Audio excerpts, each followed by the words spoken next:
el Consejo Técnico de Humanidades organizó un seminario sobre retos de las humanidades y las ciencias sociales.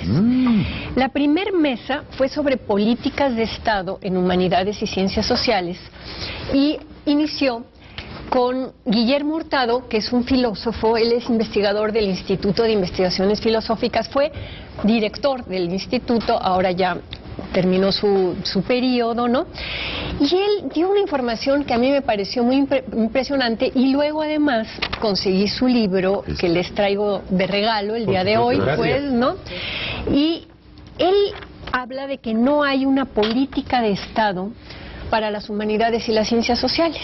Entonces él cuenta, digamos, una serie de cosas súper interesantes, por ejemplo, en el año 2009, la SEP elimina las humanidades de la educación media superior, ¿no? Entonces pasa a literatura, a lo mejor a comunicación, quita la materia de ética, ¿no? O sea, hay toda una serie de cambios, y realmente él hizo todo un análisis de cómo el Estado mexicano no parece interesado en promover para nada las humanidades. Él hizo una explicación bien interesante al principio de su conferencia, diciendo que la diferencia entre las ciencias sociales y las humanidades es que las ciencias sociales explican la realidad social, pero las humanidades ayudan a comprender la condición humana, ¿no? Entonces hizo esa división bien interesante. Y después de su plática, ¿no?, que tuve la fortuna de tener su libro, quiero leerles 2 o 3 cositas de su libro, porque me parece que es un ejercicio raro de un filósofo de tratar de escribir para un público amplio. Digo, el librito es un librito diminuto, ¿no? Es absolutamente legible y conseguible, ¿no? México sin sentido se llama. México sin sentido. Y dice que la crisis de México no se reduce al conjunto de sus graves problemas políticos, sociales o económicos, como la pobreza, la ignorancia, la violencia y la destrucción del medio ambiente. Por debajo de esos problemas, nuestra crisis tiene una dimensión acaso más profunda e inquietante. Dicho en pocas palabras, hemos perdido el sentido de nuestra existencia colectiva, ¿no? Entonces dice que cuando él sostiene que hemos perdido el sentido de nuestra existencia colectiva, lo que quiere decir es que a los mexicanos nos falta cohesión, dirección y confianza. Y luego más adelante habla de que un diagnóstico de este estado emocional de los mexicanos revelaría que padecemos una combinación de emociones y sentimientos como el miedo, la impotencia, la desconfianza, la indignación y la desorientación. Y aunque de la crisis de la que él se ocupa no consiste, digamos, en una cuestión psicológica, ¿no?, está íntimamente ligada a estas cuestiones psicológicas. Dice, no busco complejos ni traumas. Lo que pretendo es comprender la manera en que vivimos y encaramos nuestros problemas. Lo que me interesa es la dimensión de sentido de nuestra existencia colectiva. Y una vez aclarado esto, puedo decir que tomaré en cuenta algunas creencias y actitudes, ¿no? Entonces, bueno, yo me brinco varias páginas, nada más les doy así como una probadita, ¿no?, para ir avanzando sobre lo que quiero llegar. Y de repente dice que los mexicanos, todos y cada uno de nosotros, debemos responsabilizarnos de nuestra situación. Los sitios donde hemos de realizar esta labor de construcción de un sentido colectivo son aquellos en los que convivimos con los demás. La unidad habitacional, el barrio, la escuela, la fábrica, la oficina, los blogs, las redes sociales, ¿no? El nuevo sentido tendrá que construirse en las nuevas organizaciones democráticas que surjan en dichos espacios, espacios concretos y espacios virtuales, ¿no? Entonces, él hace luego un capítulo que se llama optimismo y pesimismo. Y mira cómo define. Dice, el optimismo es la creencia de que en el futuro inmediato vamos a estar mejor sin que importe gran cosa lo que hagamos para ello. Por otro lado, el pesimismo es la creencia de que en el futuro inmediato vamos a estar peor sin que importe mucho lo que hagamos. Y lo que él dice, el pesimismo es una grave enfermedad social porque propicia el desconsuelo, la apatía y el cinismo. Entonces dice, tanto el optimismo como el pesimismo son estados de ánimo, pero en el fondo ambos están basados en un sistema de creencias que puede describirse como fatalismo, ¿no? O sea, pues haga yo lo que haga, pues me va a ir bien porque tengo buena suerte, o haga yo lo que haga, me va a ir mal porque pues nos va a llevar la chingada a todos. Es igual de inútil. Exactamente. Y él lo que dice es que para salir de esta crisis debemos tener fe en nosotros mismos, por mal que nos encontremos, fe en nuestros valores e ideales, por oscuro que sea el horizonte, fe en nuestra capacidad para transformar nuestras vidas para bien, por débiles que sean nuestras fuerzas. En este momento aciago para México no pueden paralizarnos ni el miedo, ni las dudas, ni el desconsuelo. Estamos obligados a creer y a actuar. Luego, él tiene toda una propuesta sobre la democracia. Sí. Les voy a leer, nada más ya me quedan 3 señalamientos para que luego hablemos del libro. Y dice, después del año 2000, los mexicanos hemos aprendido que la democracia no es una garantía para resolver nuestros problemas políticos, económicos y sociales. Pero sería peligroso que del aprendizaje anterior se quisiera inferir de manera falaz que para resolver los problemas de México es preciso tener menos democracia. Mi opinión es exactamente la contraria. Para resolver sus problemas, México necesita más democracia. Por redundante que suene, hay que democratizar nuestro sistema democrático, el gobierno, el Congreso, los tribunales, los partidos políticos y los medios de comunicación. Sí. Y luego hace estos otros señalamientos. Te digo que me pareció tan didáctico, tan claro, tan al punto de lo que ahorita mucha gente está pensando y viviendo. Y mira, ya con esto termino. Si la democracia puede entenderse de manera austera como una forma de gobierno, como la entendía Bobbio, o de manera sustantiva como una forma de vida en comunidad, ¿no? Y entonces dice, entendida como una forma de vida, la democracia es un ideal muy alto. Exige de los ciudadanos una participación permanente que les quita tiempo y esfuerzo para otras actividades personales. Sin embargo, la democracia es en nuestros días el único ideal político que sigue brillando en el horizonte.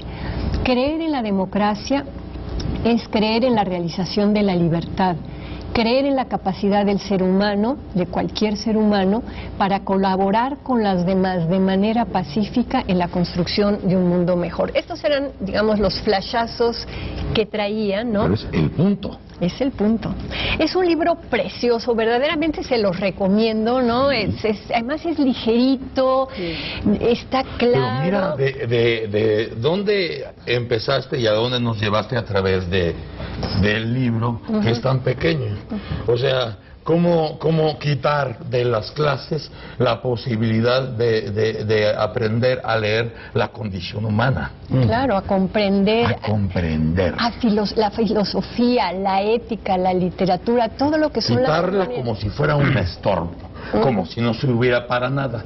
Y esto remata en la imposibilidad de tener un camino como colectivo. Claro. No hay un rumbo como colectivo. No tenemos un sentido de la vida colectiva. Exactamente. Sí. Y dices, bueno, y me pareció maravilloso esto del optimismo y el pesimismo. Es decir, finalmente es inútil cualquiera de las dos cosas porque no está sustentado en algo el fatalismo. Finalmente, ¿no? O te va a ir bien porque sí, porque no tiene sentido. ¿Cómo tenemos que ir construyendo todo el tiempo el camino como ha ido pasando? Claro, ha ido pasando, porque de pronto esto de la transparencia era un mito, ahora la transparencia está más cerca.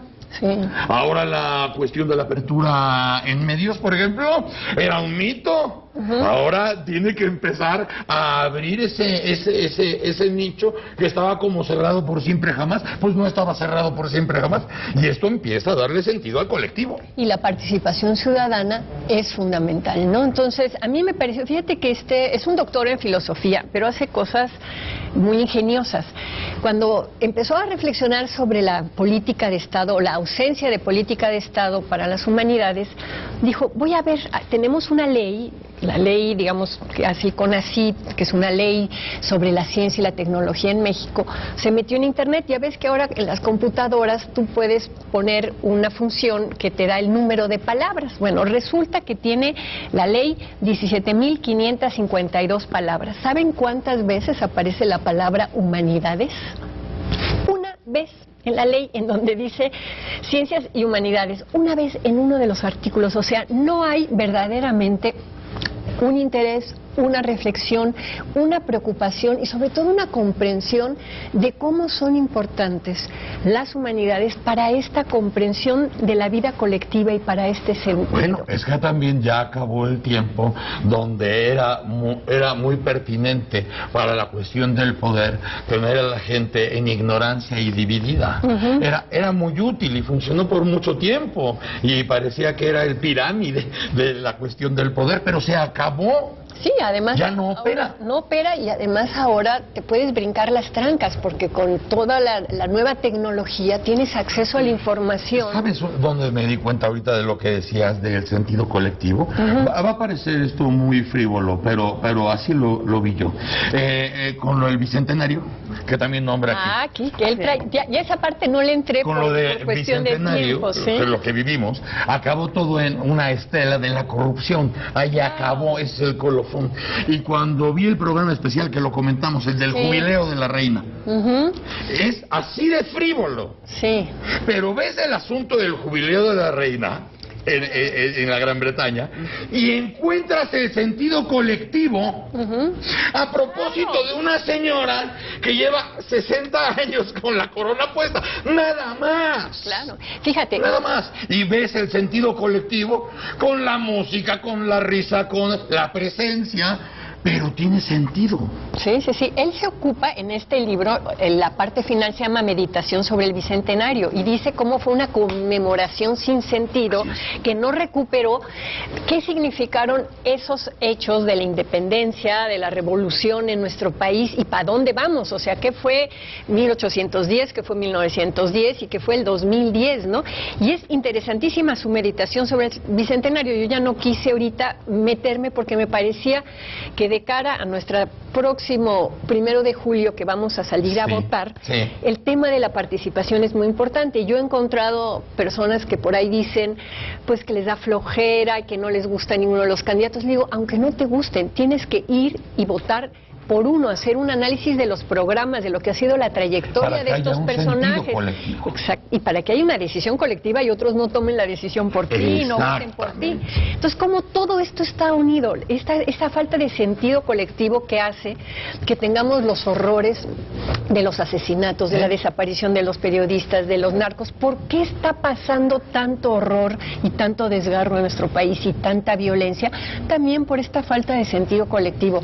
Verdaderamente creo que este libro es un libro que se tendría que repartir así en las escuelas secundarias y preparatorias. Un sentido colectivo que poco a poco ha sido secuestrado y que ahora tenemos que recuperar porque además ya no hay tiempo y ya no hay otra posibilidad más que recuperar ese sentido que de alguna manera nos han tenido secuestrado y encerrado, pero que ya sabemos dónde está y ya sabemos cómo abrir esos candados para ir por el sentido colectivo y darle sentido a lo que hagamos a partir de que lo decidamos. En la suma de cada individuo, porque ahora estamos aislados. Claro. Entonces la búsqueda será encontrarnos para fortalecernos. Pero se ha ido recuperando un poco después del hartazgo generalizado, ¿no? De los mexicanos por todo lo que ha ocurrido en décadas. Y ya estamos viendo, que si hay la posibilidad de recuperar ese sentido. Decía ahorita Marta, ya se nos pasó el Bicentenario, que está aquí citado.